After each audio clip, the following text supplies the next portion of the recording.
Hey folks, how's it going? Realm Gaming here, back into the video. Today's episode, we're going over the Mistweaver Monk in Season 4 of Dragonflight. Before we get started, please consider liking and subscribing to the channel just to make sure you guys don't miss any future videos. Alright, so going into Season 4, let's go ahead and start with the pros of Mistweaver Monk here. Where we are melee focused and we do have a pretty high HPS uptime. So this is really good because we're not casting any sort of spells, which means we don't have to complete a cast to get our healing out. For the most part, all we have to do is press a button and our healing goes out and it's kind of dispersed across our entire party. Versus something like a Restoration Shaman who's hard casting healing surges. If they don't get the cast of healing surge off, they don't get any value at all from casting healing surge, thus wasting a whole bunch of time. We also have really good mobility. We have really good mob control as well.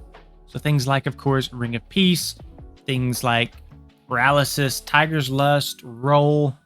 It's very easy to position as a monk and also position the mobs that you're fighting. We also, of course, have a very versatile kit. So this is kind of a blanket statement, but to me, Mistweaver Monk just feels like we're good at pretty much everything. Now, of course, going into Season 4, we have had some healing cut back, especially Mistweaver Monk more than others, but I would probably argue that we were a little bit overtuned in Season 3, so it's not a terrible change. Healing overall has been reduced. It's just affected Mistweaver Monks a little bit more than other specs. Yeah, these last 3 points here, they kind of go all together. We're just pretty much good at everything. We're kind of a jack of all trades sort of spec. Now, some of our cons, we are a little bit mana hungry, but it's not too terrible as long as you're using your spells efficiently. As long as you are healing with your melee damage, you're almost never going to run into mana issues. It's mainly when you try to single target heal with something like Soothing Mist and Enveloping Mist, and you're just like spamming Vivifies, you can blow through your mana very quickly, so you do have to be careful in those scenarios, but for the most part, not terrible with mana. But if you are not paying attention, you can blow through your mana bar very quickly. So that's why we have it listed as a con here. A little bit of a learning curve, especially if you're brand new to like a melee focused sort of healing spec. It's not like a traditional healer, right? There's not a low health bar and you press the heal button. You kind of have to be in melee range. If you are out of melee range, and this kind of brings me to my final point here. If you're out of melee range, it's hard to get really good group healing. Really going to affect your overall throughput if you have to move away from the boss. All right, so let's get to 10.2.6 changes. So all these changes are moving with us into Season 4. So if you did take a break somewhere between 10.2.5 or earlier and now, these are some of the changes that Mistweaver Monk did get. We did get Dance of Chi-Ji. If you're familiar with Windwalker Monk, this is a really fun ability to play around that really beefs up your spinning crane kick. And we did get a new talent here, Peer into Peace. 5% of your overhealing done onto targets with Soothing Mist is spread to 3 nearby injured allies. Soothing Mist now follows the target of your Enveloping Mist or Vivify, and its channel time is increased by 4 seconds. All right, so if you have a Soothing Mist up, and then you start Vivifying a specific target or Enveloping Mist on a specific target, that Soothing Mist is going to swap with your healing, with your direct healing between these two spells. We did get a slight buff to our Resplendent Mist here, which will affect our Gust of Mist Mastery. Then we also have Peaceful Mending here. This is a 1 talent point talent now. It's no longer 2, and it was also buffed. So instead of the bonus from Enveloping Mist and Renewing Mist at 25%, it's now 40% while a Soothing Mist is active on the target. Okay, so for stats, we want to get to 30% haste first. That's going to be our priority. Haste affects the GCD. It affects how many abilities we can cast. It's universally, in my opinion, it's probably the strongest stat across most classes. And we see that here as well with Mistweaver Monk. Now, of course, you don't want to go too far past 30% because you will start to get into diminishing returns. Now, after that, it kind of depends if you want to go into Critical Strike or Versatility. Critical Strike is going to be for more healing and damage output. But at the same time, if you're lacking on Versatility, you're not going to be able to survive those high burst phases and high keys. So depending on what you want, kind of what you're after, you can kind of swap your gems and your enchants around a little bit to focus on one stat over the other. And then finally we have our mastery here, Gust of Mist, so Renewing Mist, Enveloping Mist, and Vivify cause a gust of healing mist, instantly healing their primary target for 0.1% of spell power. Now you can also see in the middle, it does affect Shaylin's Gift, Restoral, Revival, and Expel Harm. Now the reason Mastery is not as strong as Haste is because Haste affects everything. Mastery just affects these specific spells. So you don't see like Spinning Crane Kick, you don't see Blackout Kick, you don't see Tiger Palm in here. So there's a lot of things that our Mastery unfortunately doesn't affect, so that's why it's kind of bottom of the tier list here. Okay, let's go ahead and talk about core abilities now. We'll start with Ancient Teachings. While this is a talent, I do kind of consider it an ability because we have to keep this up at all times. It does really affect your healing. So you can see here, after casting Essence Font or Feline Stomp, your Tiger Palm, Blackout Kick, and Rising Sun Kick heal up to 5 injured allies within 40 yards, split evenly among them.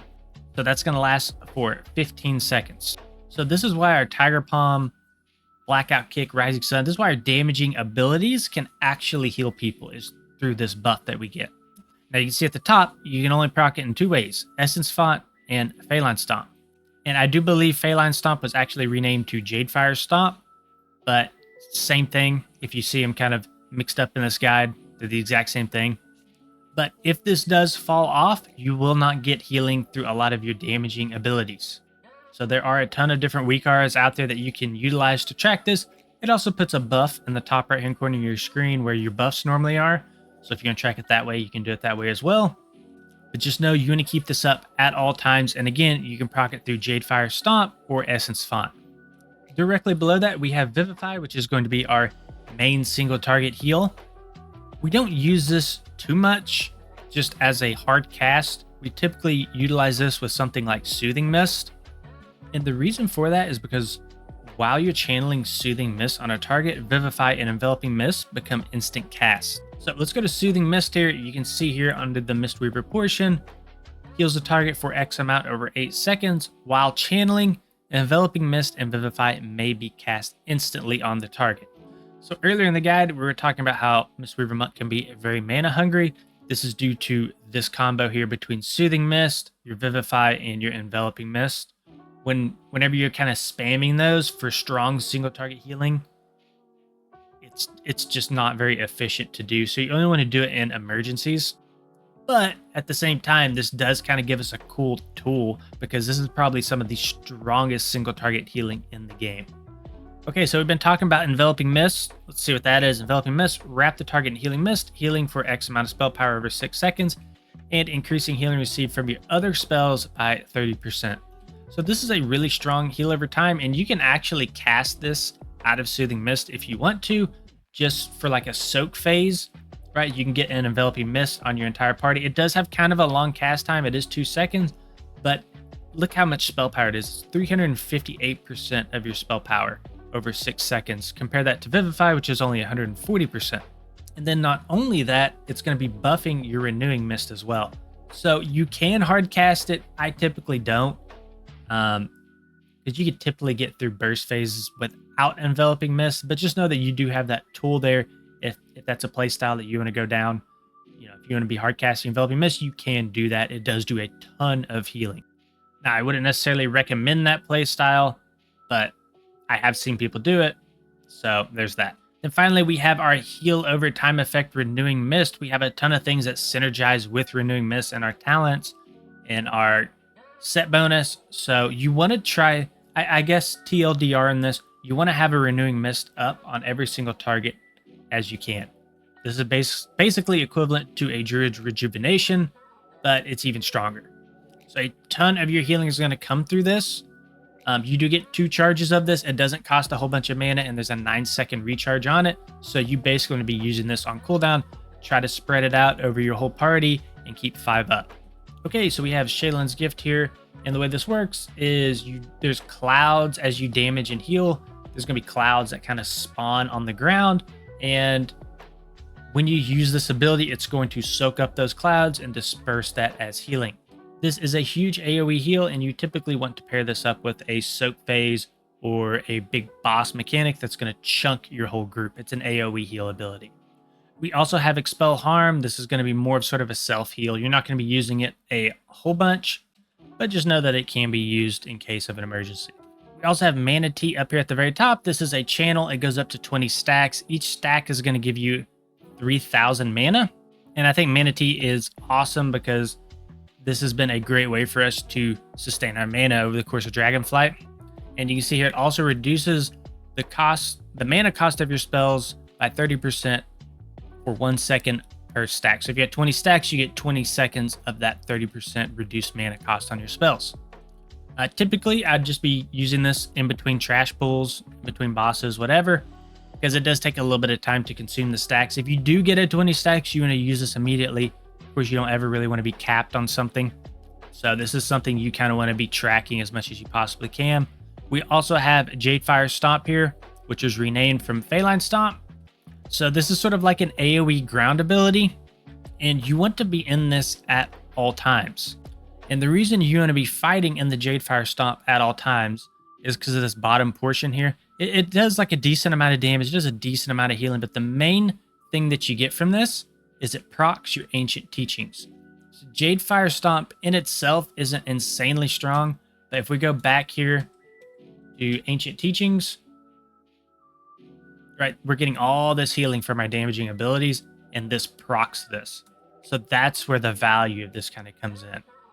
So we want to be fighting again in Jadefire Stomp to get as many resets on Jadefire Stomp as possible, to get as many resets as we can on Ancient Teachings. I'm going to keep that buff kind of rolling at all times. Then down here at the very bottom, we have Chi Harmony. This is kind of new. This is actually going to be incorporated in the War Within.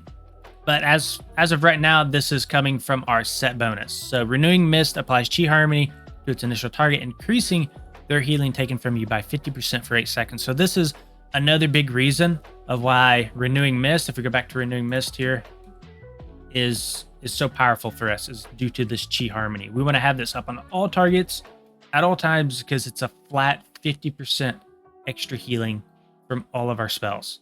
And then also we get the healing from Renewing Mist, right? All right, let's quickly look at our damage profile. So we have Rising Sun Kick, we have Blackout Kick, Tiger Palm, Zen Pulse, Chi Burst, and Spinning Crane Kick. So let's first talk about Chi Burst down here in Zen Pulse. So Zen Pulse is mainly going to be used on pool for the damage it does. It doesn't do like an insane amount of healing. And if I do remember correctly, I could be wrong on this, but I believe Zen Pulse is getting removed in War Within. In my opinion, it's kind of weird. It's kind of a clunky talent. I don't really like playing around it. But just know that we are taking it right now, and you will utilize a little bit of damage from this. We also have Chi Burst, which is really useful if you know how to use it properly. So not for the healing it does, not for the damage that it does, but for the resets on our Jadefire Stomp. So just know that when you are within a Jadefire Stomp, that's the only time you're going to be casting your Chi Burst, and you're just fishing, again, for those Jadefire Stomp resets through this ability. Now we also have Tiger Palm here. Not too much to know about it. It does proc our Teachings of the Monastery, and that's going to be really important once we kind of get into our rotation. But just know that Teaching of the Monastery makes your Blackout Kick additional times. So here it is here. I thought I'd just bring it up and show you guys. Tiger Palm causes your next Blackout Kick to strike an additional time, stacking up to 3. And then Blackout Kick has a 12% chance to reset the remaining cooldown of Rising Sun Kick. So that's kind of where this triage comes in between these three. Tiger Palm buffs Blackout Kick, which buffs Rising Sun Kick. Then one thing to know about Rising Sun Kick, you want to keep this on cooldown as much as you possibly can, because it's going to apply a Renewing Mist to an ally. So this is one of the ways that we can keep 5 Renewing Mist up on all of our targets at all times, is by keeping this on cooldown. So again, we'll kind of talk about the rotation a little bit more in a minute, but that's going to be our main 3 damaging abilities. Of course, outside of Spinning Crane Kick, which is we're going to use in AoE scenarios. Now, just briefly going into Spinning Crane Kick, as you could probably tell from the tooltip, it doesn't do any healing. But if you take Awaken Jadefire, this talent tree is all jacked, by the way. It's just one of the default ones from Wowhead. But normally, right, we're taking Awaken Jadefire, and while you're within your Jadefire Stomp, you heal with your Spinning Crane Kick. Now, you will also notice your Tiger Palm strike twice while within Jadefire Stomp. So that, just remember that for now. That'll kind of carry over into our rotation later. But just know, Spinning Crane Kick, to be honest, will do a ton of your healing in a Mythic Plus dungeon, as long as you're within that Jadefire Stomp. All right, Mythic Plus talents. Not going to go too much into this. Just, if you want to copy this, I'll put a link in the description. But just know this is what we're running as of now. And if you are a raider, these are our raid talents. All right, let's talk about cooldowns. So we have Invoke Chi-Ji the Red Crane. So this is actually on a 3-minute cooldown, but through talents, this goes all the way down to 1 minute. So in higher keys, where pools are taking longer and longer, you probably want to drop this on pool, right? The first few seconds of every trash pool is going to be the most difficult. So you want to drop this on pool to try to offset as much of that burst damage coming into your tank in your group as you possibly can. But essentially what happens, right, is you drop this, and whenever you blackout kick, a rising sun kick, or spinning crane kick, it procs up a gust of wind or mastery, and it does just a ton of group-wide healing each time you cast one of those damaging spells. We have Shaylin's Gift here. We already talked about that, so I'm not going to go into it too much. Just know I kind of use it personally as a cooldown. It's technically not. It's based off charges, but I use it as a cooldown personally during high burst phases. We have Revival, which is really nice. This actually works as a group-wide cleanse. So this is really cool for bursting. If you get like a whole bunch of stacks that go out, you can pop Revival, and it's a mass dispel on your whole party. I'd say this probably does like a medium amount of healing in comparison to these, but just know that you do have it if needed. It's on kind of a long cooldown, but can be really strong if utilized properly. And of course, we have Life Cocoon here. I believe this also gets down to a 1-minute cooldown based on talents. So you can have this up for pretty much every trash pool. But this is basically like a big absorb shield that you put on a target. You put them in this cocoon, and it will not only protect them from incoming damage as an absorb effect, but it does increase all healing over time received by 50%. So I would personally have this on some sort of like mouse over macro, right? So you can quickly get this off, because typically, right, when somebody's getting bursted down, you only have a couple seconds to react, and this is a lifesaver. Okay, so for our general damage and healing rotation, I'm doing air quotes for rotation. Healers don't really have a rotation, but this is kind of what you want to be focusing on here. Is a Jadefire Stomp. We want to always be in Jadefire Stomp, right? Because that's 6% reset. Then you want to Tiger Palm twice.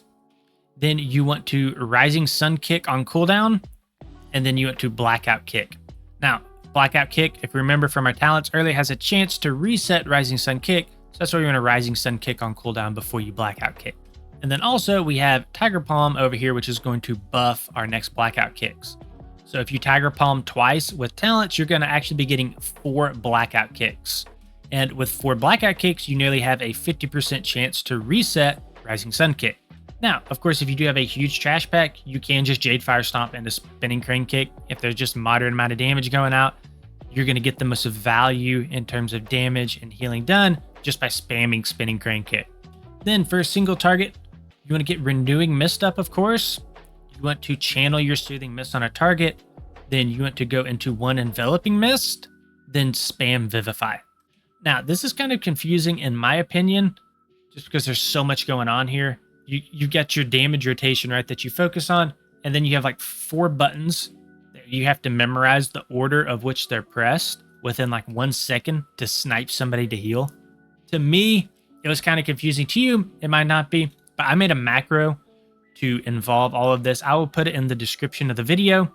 The macro does not have Renewing Mist in it, so just know that it just has Soothing Mist, Enveloping Mist, and Vivify, but we're just assuming that you always have Renewing Mist up on all your targets. One thing to also note is that if you do use the macro, sometimes the macro can get messed up based on like the global cooldown. It does take a full second to reset the macro. So I have 2 of these, right? I have 1 macro on control 1, the other macro on control 2, because sometimes I don't have a full second to wait for this cast sequence macro to reset.